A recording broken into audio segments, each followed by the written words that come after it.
In this video, we will show you how to copy your waypoints and other user data to another chart plotter. Select User Data. Manage Data. Data Transfer. Save to Card. Add new file.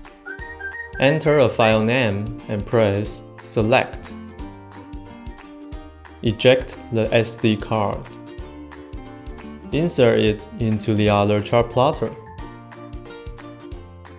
Select Manage Card. Merge from card will combine the user data in the card with the ones in the chart plotter.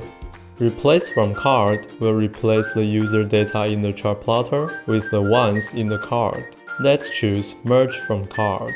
Select the file you just established. That's it.